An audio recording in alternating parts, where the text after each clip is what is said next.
tours originating in Hollywood made a stop at our gates. So on July 15, 1964, the first of our red and white candy striped glamour trams took 67 passengers on a 2-hour tour. A 2-hour tour of the Universal Studio lot, and the world famous tour was born. We started with only 2 drivers, just 2 studio tour guides, and one were working out of a trailer on Lankershim Boulevard. From there, the studio tour expanded with fantastic, one-of-a-kind Hollywood elements like the Burning House and Rock Slide, which were in this area of the studio lot back in the 1970s and 80s. We thought by now we might have hover trams, but these are pretty cool too. Today you are on one of our 60th anniversary glamour I'm gonna trams. try to get It's actually 80 one of our viewers super like trams last dressed time, up in everyone. throwback style. This red and white candy striping was originally created by Harper Ball, a well-known Hollywood art director and set designer who worked on movies like Willy Wonka and the Chocolate Factory for Paramount and was known for his fantastical designs. In 1983, we upgraded to super trams, allowing us to carry more guests and experience more thrills.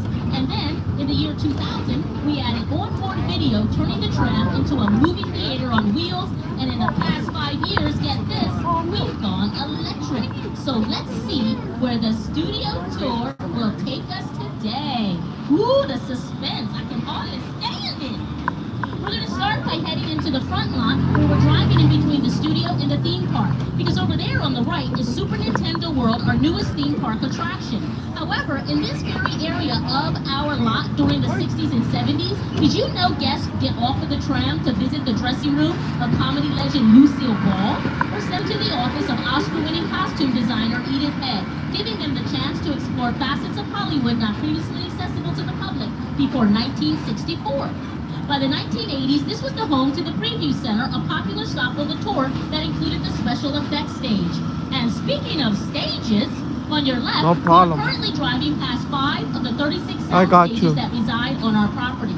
So to tell us more about these buildings are our next 60th anniversary guests from the Peacock series Bel Air, Jabari Banks, and Ali Shalatan. Leaving the theme park behind and entering the front lot where real Hollywood magic is made. How? Well, inside the sound stages that surrounds us, we can create any kind of environment for scripted movies. For the past 60 years, studio tour visitors have driven right by these buildings, and inside these walls, the sets from your favorite TV shows and movies have transported audiences anywhere the imagination can take you, even to a palatial mansion in Bel Air. When we film Bel Air, we love coming out of the sound stages and seeing the trams filled with excited guests as they drive by. So, keep an eye out. You never know who. Or what? You'll see on the studio tour. Thanks, guys. Now, he says that because of all of the filming that takes place out here on our lot, Monday through Friday. The building over there on the left was used by director Ron Howard to make the movie Apollo 13. The building over here on the right has been used in the past to film episodes of the game show Family Feud, hosted by Steve Harvey. And then check out 16, that soundstage directly in front If I of don't us. talk, This is it's because currently it's being used to film a super loud, television show everyone. called BOATS, which stands for Based on a True Story. Our sound stages are also being used to film a sitcom called Lopez vs. Lopez. Now that show stars stand-up comedian George Lopez alongside his real-life daughter Mayan. Our sound stages are being used to film E! Entertainment, Access Snakes Hollywood, Army, come in, as come well in. as the television show Hacks. And in Soundstage 18, where the door is open, this building gets used to film the game show Password. And right I've been next to everywhere. it, I've been to Soundstage Disneyland, 19, which was used Universal for Studios, but Six Flags will be next, everyone. Eventually. Which is the 11th film to win Thank you, Best Snakes Movie Army. Oscar for us here at Universal Studios, the same studio that brought you all the movie Ted. Hi, Ted! And the same studio that this year in November will bring you the movie Wicked. Beyond the sound stages are these small bungalows. That's these cute little buildings over here on the left side of the tram. Here is Chris Belladondri to tell you about them and how they get used. In the early days of the studio, these bungalows were used as Hey, dressing James, have you done rooms for Superman? stars of Hollywood's golden age. Now, That's in 6. Oh, I'm gonna go to Horror Nights. I'm ready. directors, writers, Everyone. and producers work their I'll be magic here at Horror Nights, everyone. That's for sure. icon, Illumination.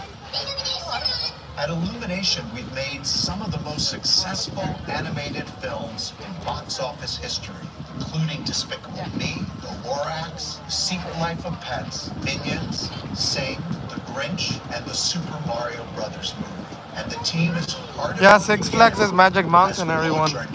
That's what they call it. Despicable Me 4.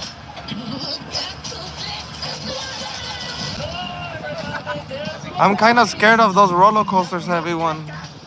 I'm scared of those roller coasters. He just doesn't show it on his face. Or with his body language. We've had some really good sequences. Yeah, but I think in Horror Nights you can be filming everyone. That's what I think.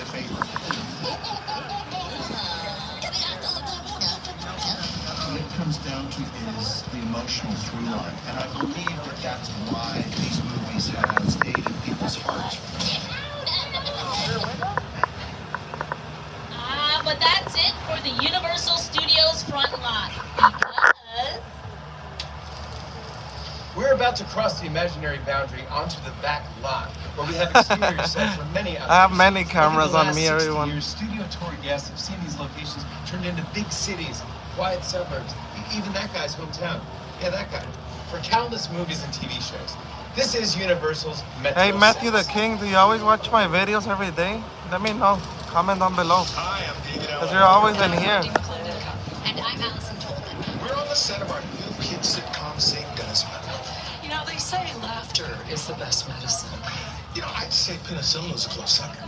now this show, St. Dennis Medical, this is a sitcom starring the two actors on your monitors that takes place in a hospital setting. And guess what, everybody? That show films out here on the Universal Studios backlot, where this structure coming up on the right side of the tram that looks like an office World's New building Citizen is Network, currently thank you. being used I to was film never that here. sitcom, which will air this fall on Tuesday nights on NBC. Hey, Snakes Army, come in. Will occur in the future. Welcome to the Courthouse Square. These sets were used to create Hill Valley in the Back to the Future films. And they represented multiple time periods, 1985, 1955, and the far, far distant future. Thank you, Snakes Army. To this day, this is one of the most popular sets on the Universal Studio Tour. Soon I'll be to Las Vegas, everyone. On the lot. I wonder what it'd be like to go back to those days. If only we had a time machine. Everybody, do you think we can You get know this why I haven't tram been to Las up Vegas, 80 everyone? miles Because per hour? I love LA so much. See you in the future. Right now, we are entering Hill Valley from the Back to the Future film starring Michael J. Fox, Christopher Lloyd, and Leah Thompson. This is Courthouse Square, and there's Doc Brown. Everybody say hi, Doc. Who is it?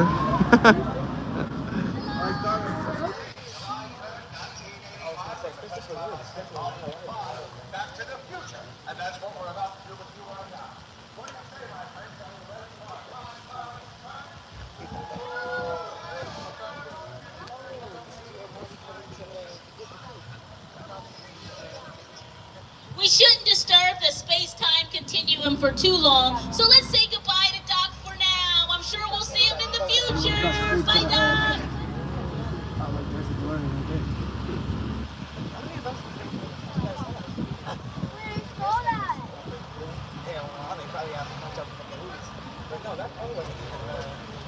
What buffet do you want me to go to?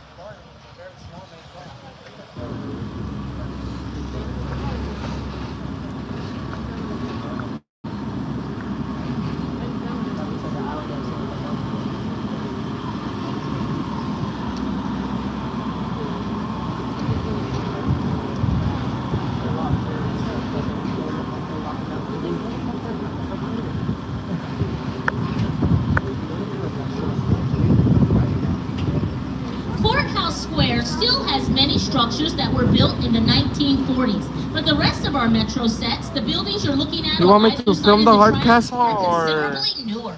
These and go to facades Venice were Beach? redesigned and rebuilt in 2008. You are currently sitting on a street we here at Universal Studios call New York Street, since that's how it's used. Hey everyone, welcome to New York. I got my start right here in New York on Saturday Night Live. This is actually my old neighborhood. What's got mugged over there? An old woman. Tough lady. It's my favorite hot dog guy. Hey buddy, how's it going? Remember me? No. Just like old times. Gotta love New York City. Forget about it. It's cool, guys. I was just, I'll go Venice Beach walking soon, in. everyone. So it's not exactly New I'm York. just but busy, a lot of that's times when why. you see New York in the movies, it was shot right here on the Universal Metro sets. If you can make it here, But I'll you make can it happen, anywhere. everyone. Even if you make it here on the Universal lot. A little soft shoe for New York.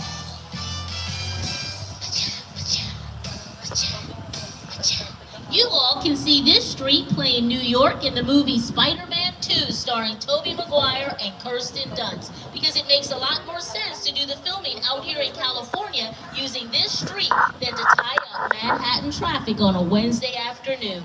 And if I had to guess, I'd say the people of New York You want me to do appreciate Route that. 66, Now, as but everybody on the tram knows, audited New or York is the favorite different stuff? stomping ground of Frank Sinatra, Liza Minnelli, Lady Gaga, and King Kong.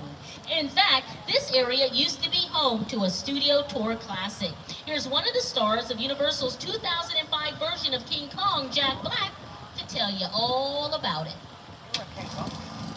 Did you know the Metro sets were once the home to Hollywood's biggest star? Right here is where the original studio tour King Kong attraction resided from 1986 until 2008. He stood 30 feet tall and weighed in at 13,000 pounds. Over the years, millions of guests got to meet King Kong face to face as he shook the tram. So close you could feel his hot banana breath. But this street hasn't just been used to play New York, it was also dressed as Chicago for the Universal Studios movie, The Blues Brothers. When the Pinto fell and you saw it land and make this big hole in the street, Can, that was can anyone tell me how many degrees it's out here? It's It's super hot. Good idea.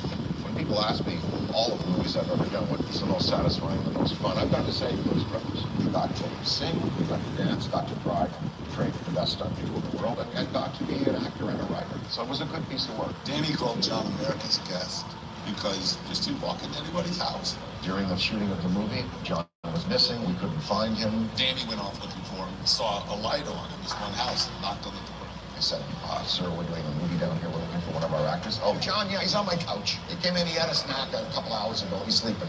He was America's Guest, I mean, literally that him.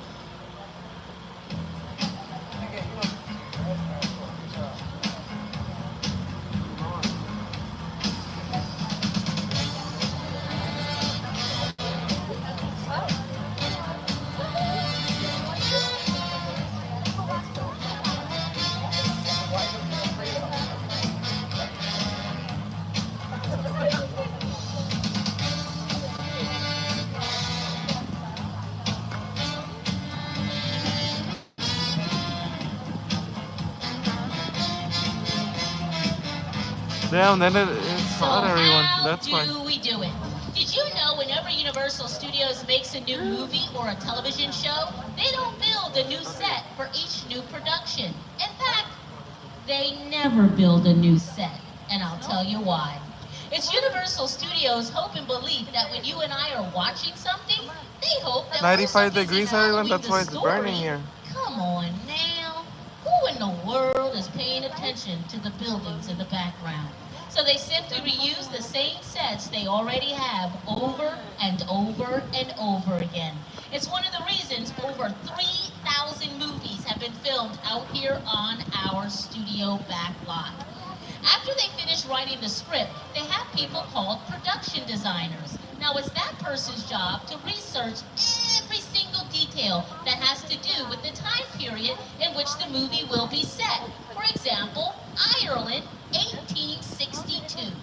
You then have people called set decorators who go to our property department, where I kid you not, we have over 2 million props. All you have to do is bring down the livestock, the costumes, the cars, the window dressings, the trolley tracks, street lamps and street signs, and you can turn this one single street into any time period needed and simply show these sets to all of you in the audience over and over and over again. But take a look inside of the doors and windows of the sets on either side of the tram. You won't find anything behind them except a wall. These aren't even complete structures. These are what are known in the movie business as facades. That means Universal Studios will only build the front and the sides of the building because that's all the camera needs to see in a scene like the one on your monitors. Once the character is indoors, we finish filming the scene inside of all of those It sound looks like it's stages we 100 drove degrees here past to during the everyone. It's first part super of the hot. tour.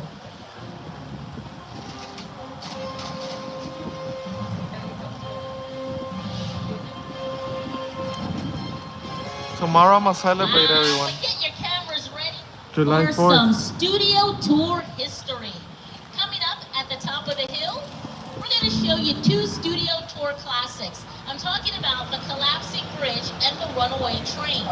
The collapsing bridge was a mechanical effect that our trams used to cross. The hydraulic beams would split and the bridge would seem to collapse. And then the runaway train was originally located in our western sets. It would hurtle towards the tram at a high rate of speed and then suddenly come to a screeching halt.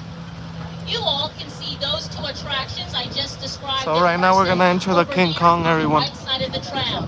Those two attractions were made for our studio tour 50 years ago and have now been retired. Jimenez Those Video attractions no longer Productions. Yeah, he's a on small. the Universal Studios tour because I heard today's about tour him, but I don't know him features King personally. Kong 360 3D.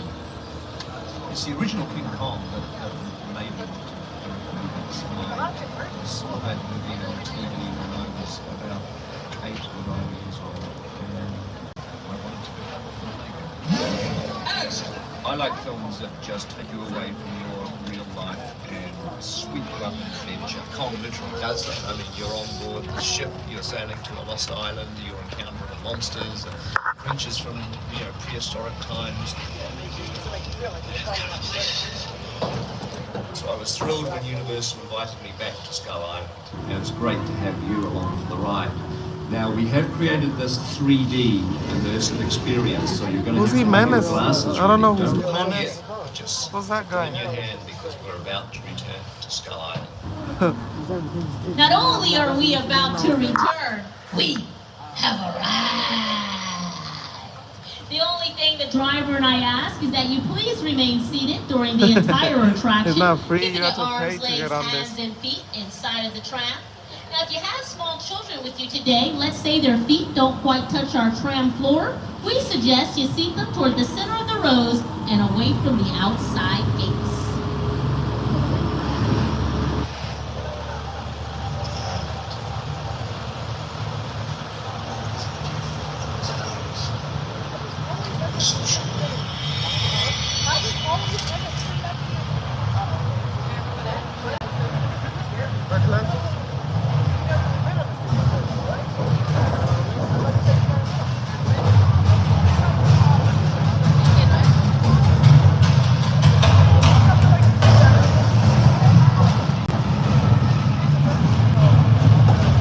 Oh, I didn't know everyone. I didn't know that.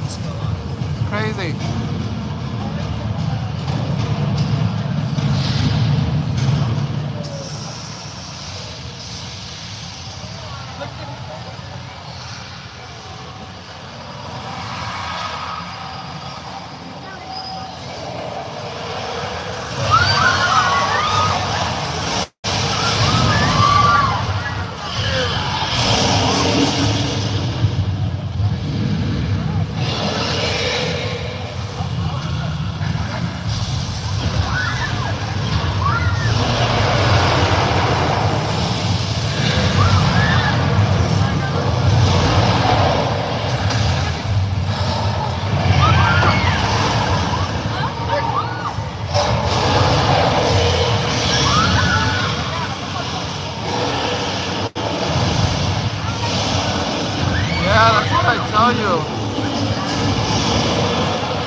Jimenez though, everyone? I don't know who's Jimenez, but what happened?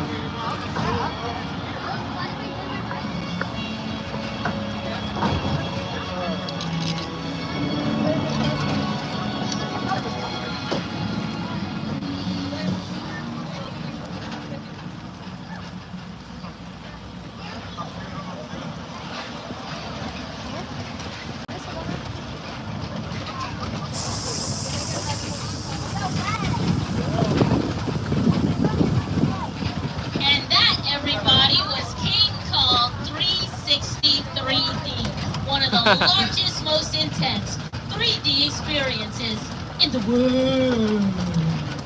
But did you know most of what you and I see in the movies is based on Hollywood illusions? But I don't know who's Jimenez, everyone. During today's tour.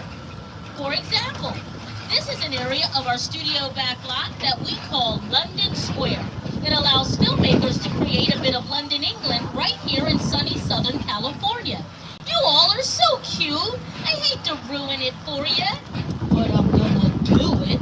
Austin Powers, The Spy Who Shagged Me, wasn't filmed in London. The movie was actually filmed all over the state of California, including the city of Tustin and Orange County. But why Jimenez, the San everyone? What Marcos does Pass Jimenez on have to Route do with me? 154, and yes, the Universal Studios back lot. Yeah, baby, yeah. Because our movie lot is almost 400 acres, we can create any place in the world the producers of the film say it's supposed to be taking place. It's weird. See? No,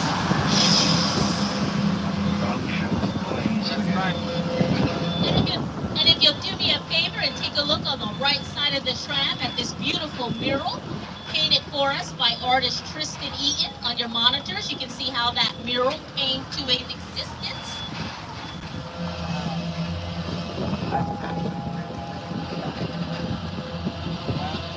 That mural was painted as an homage to all of those classic monster movies and horror films Universal Studios made in the 20s, 30s, and 40s.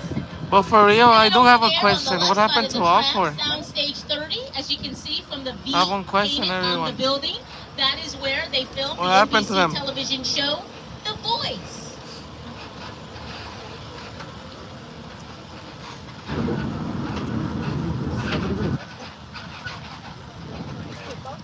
This body of water we're driving past on the left side of the tram is what we here at Universal Studios call the Hollywood Ocean.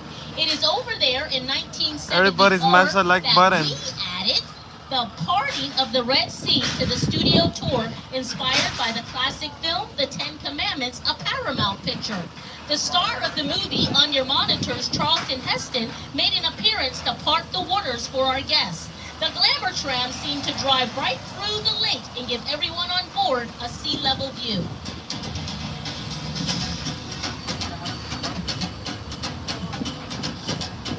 And that's another one of our retired attractions.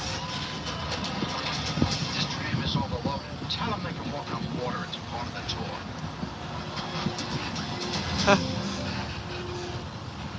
Maybe he's resting or something. But thank you everybody for your support. Smash the Hollywood like Ocean button. was also used to make a film that in 2024 is celebrating its 70th anniversary. I'm talking about the 3D classic film Creature from the Black Lagoon. That movie is part of our legacy of horror films and monster movies that stretches from Dracula in 1931 to the upcoming Dark Universe at Universal Epic Universe opening next year in Orlando, which will be an area devoted to Universal's classic monster movies. Many of which were made here in this area of our studio backlot called Little Europe, where we practically invented the monster movie genre. This is where Universal Studios made The Hunchback of Notre Dame, The Wolfman, The Mummy, and Frankenstein. But because we reused our sets over and over again, how crazy is this? Over 8 decades later, this same identical area of our studio backlot was used to make the television show The Good Place. You, Eleanor Shellstrom, are dead. Cool. This location, the afterlife, come on. I have never ever seen this. You're in the good place. I'm not supposed to be here. Yeah, Snake's Army. Can't risk going to the bad place. Maybe it's not all that bad. How can I help you?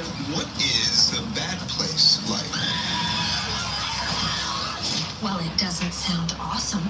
And here's how the same sets on the right side of the tram look back I'm gonna in the figure. I'm gonna check 1930s that for out, the movie everyone, Frankenstein. when I get home. The monster. He's in the woods. Get out the bloodhounds. Raise all the men you can. Lock the women indoors and wait for me. I'm ready. Hey, Snake's Army is the best moderator I could have on my channel. That's why I only trust Snake's Army.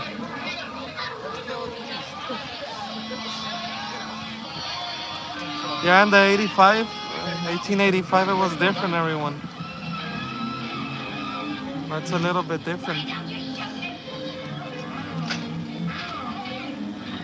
And why were we able to use those same sets for 2 different productions 8 decades apart?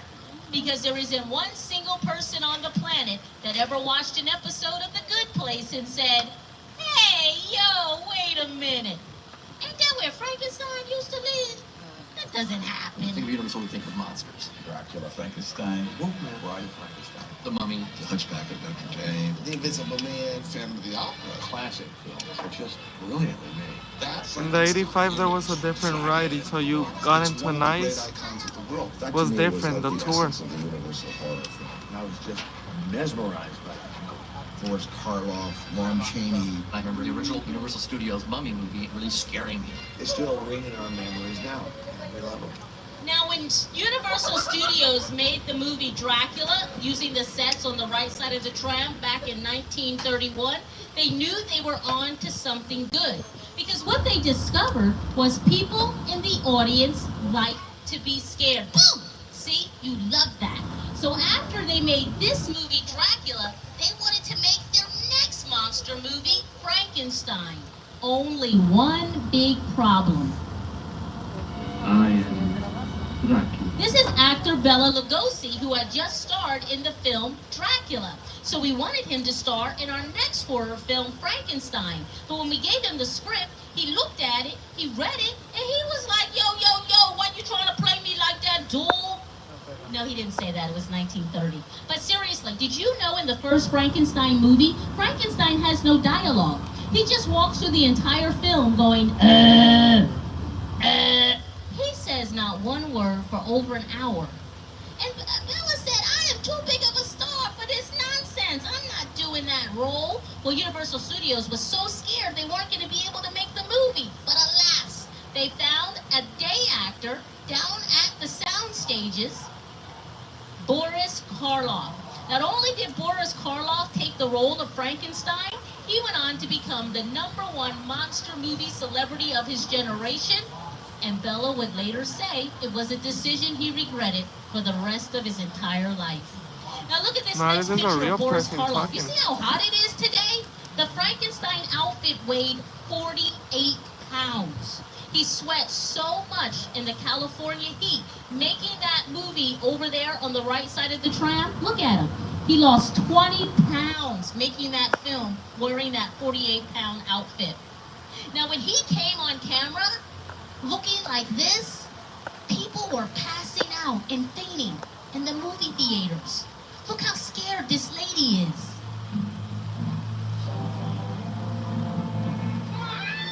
Oh, she's scared.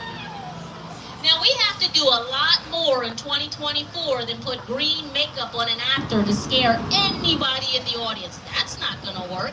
So today's monsters, for today's horror films, they're created by using computers, otherwise known as computer-generated imagery, which has made all sorts of scenes possible that they could have only imagined back in the 1930s when that scene on your monitor was filmed. This is what you can do with computers. I know it's hot in here, but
Snake's Army come in.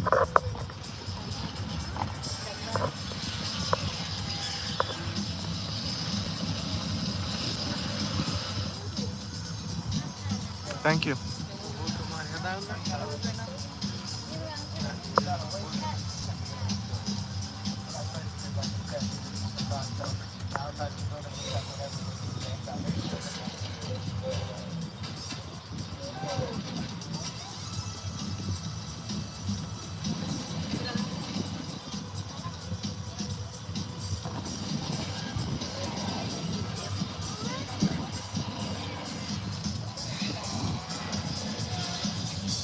Now in front of us is Soundstage 50.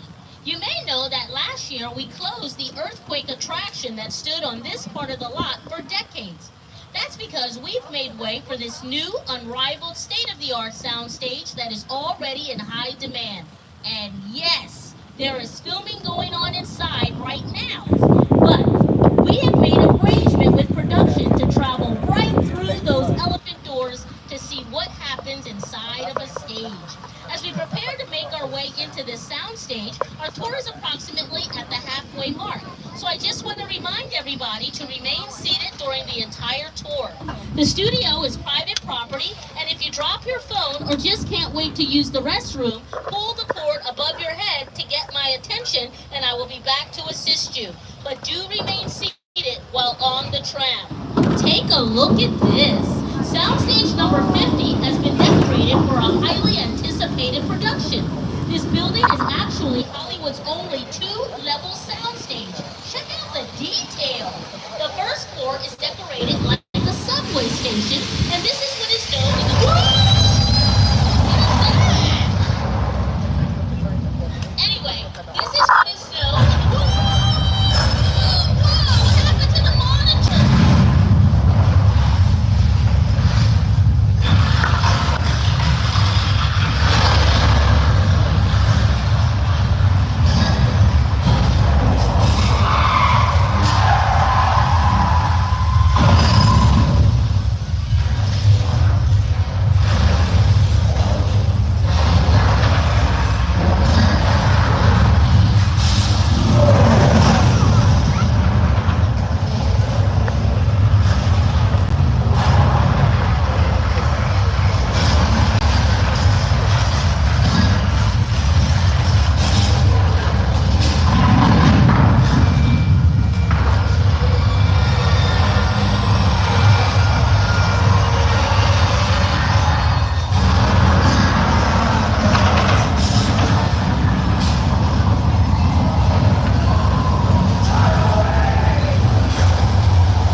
Oh, it's so bright now.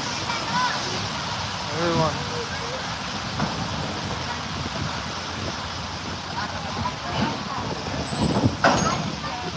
Phew! You all just survived Earthquake, the big one. Thank goodness we made it. Now that attraction originally opened 35 years ago in 1989 and just reopened this spring for our 60th anniversary. It's always with been a fun, complete everyone. Hollywood makeover, updating all of the props and movie-making equipment, bringing the set into the 21st century. Our attraction was inspired by the disaster classic movie of the same name. The film starred Charlton Heston, Richard Roundtree, and Ava Gardner. The movie Earthquake will celebrate its 50th anniversary this year and filmed on our Metro sets and inside of our sound stages. But from one disaster to another, we are now on our way to the small New England resort town of Amity. This is the town you'll recall that was scared by the crazy dinner habits of the man-eating shark. But not to worry, anyone. There's the shark on the right side of the... Whoa! What is that? But I thought that was the shark with air, with the ropes captured. Please tell me this driver over there. Oh my goodness, does he see it?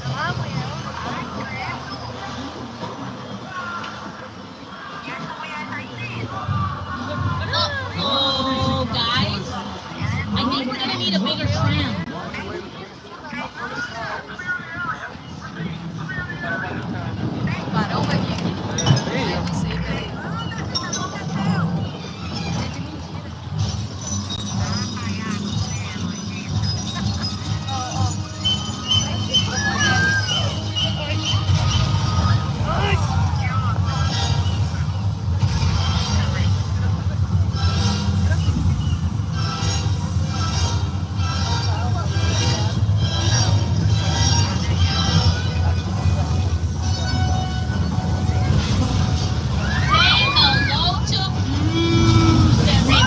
Oh, good.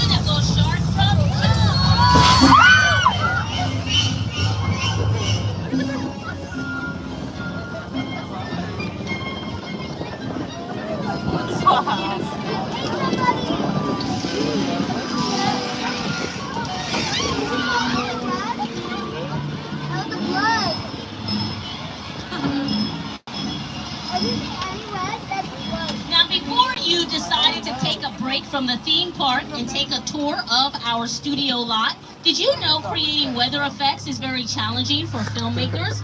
It's because most movies get made in warm, hot, sunny Southern California, where you don't get too many changes in the weather, right? It's usually the same old boring sunshine day in and day out. So in order to show you how we create weather for the movies, we are now heading into a classic attraction located here on our studio back lot. To tell you more about it is today's show co-host and weather anchor, Mr. Al Roker. Time for my favorite part of the tour, weather. When it comes to film and TV, it is truly a special effect. In fact, to demonstrate how weather effects are created, we debuted an attraction here on the studio tour way back in 1968.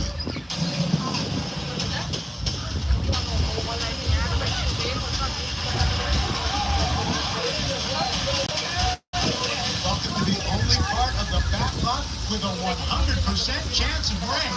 Now this is how you would make a classic like Gene Kelly singing in the rain, even on a beautiful, hot, sweltering, warm, sunny day like today. And as everybody on the tram knows, in the state of California, if you get too much rain, you end up with this weather effect. The flash flood. Look out, car number 3. Yikes!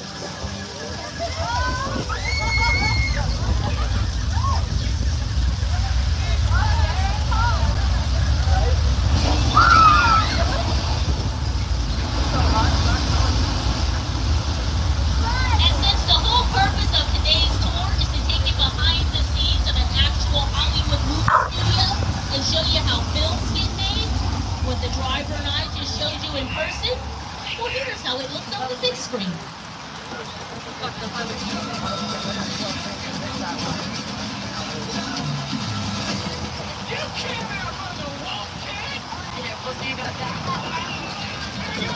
So I'm gonna go ahead and turn it off now, everyone. I'm running low on battery. Big fat light. And I'll be back soon, everyone.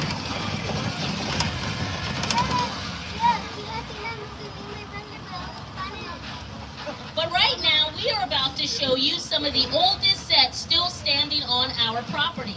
Back in 1915, people would come to this area, sit on bleachers with their boxed chicken lunch that they had purchased for a nickel, and boo the bad guy or cheer the good guy, all while watching silent Western movies being made right in front of their very eyes. Some of the most famous movie cowboys of all time have made films right here on this street.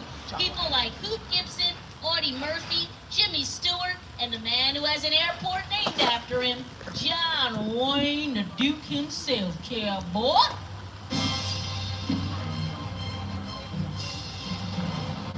You're just gonna stir things up here. But I am.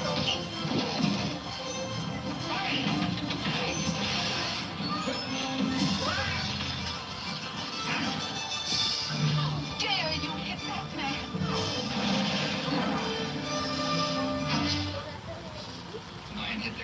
first.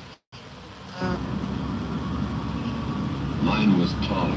And you tell me, how cool is this? Over 100 years later, you can see these same identical sets in the Quentin Tarantino Hey, Western William Corn, I film, support Once that. Upon a Time in Hollywood, starring Never seen you. Leonardo DiCaprio and Brad Pitt. Hold on, Snakes Army. The Jaws ride was almost the inevitable result of the size of the box office when Jaws first opened in June of 1975. And that was really the first time I ever got involved in the creation Wasn't of the that cool? ride. It was a great honor to be invited into a Where's Snakes great Army? circle of Let him tremendous talk. designers at Universal trying to figure out how to replicate what the movie had done to audiences in a real way by building a physical shark that would come out of the water and terrify tourists as they were sitting in the tram. And the most interesting thing about the Jaws ride is it is exactly as it was from the time it was first placed on Universal Lot. There have been tweaks, of course, over the years, but it is essentially what the designers and myself all envisioned and created.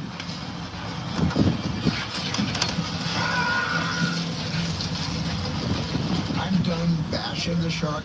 Thank you, Jaws, for everything you've done for me. But I will say, consistently, the shark did work much better on the tour than it did in the Atlantic Ocean in 1970. Another reason over 3,000 movies have been filmed out here on our studio lot is because we have just about anything out here someone making a movie could ever need. So let's show you some of the houses that we have. This house over here on the right has been on our studio back lot since the 1980s. But I'm about to show you how you've seen that one single house on the right many times over the years. Because after all, in the movie Beethoven's Fifth, who was paying attention to that house? We were all looking at the dog. And the street we're going to drive past on the left is called Colonial Street. It was used to make the movie The Bird, starring Tom Hanks, a music video starring Nelly and Kelly Rowland for the song Dilemma, and that street on the left played Wisteria Lane for ABC's Desperate Housewives. But from Colonial Street to Lion Estates, you may remember that the Lion Estates was where Marty McFly lived in the Back to the Future trilogy. Live in the home of tomorrow today. Those signs were made for the 30th anniversary of the first film and are replicas of the original props. Now, one of the executive producers of Back to the Future So I'll was catch you Steven next time, Spielberg. everyone. And Thank right you now, for we are on support. Steven Spielberg Drive, which is And I'm appropriate out. because of our long relationship with the Academy Award-winning director, which started Appreciate you well guys, before every Jurassic single one of Park you or guys. Jaws. You could say it I'm goes out. all the way back to the Tapping out. earliest days of the studio tour.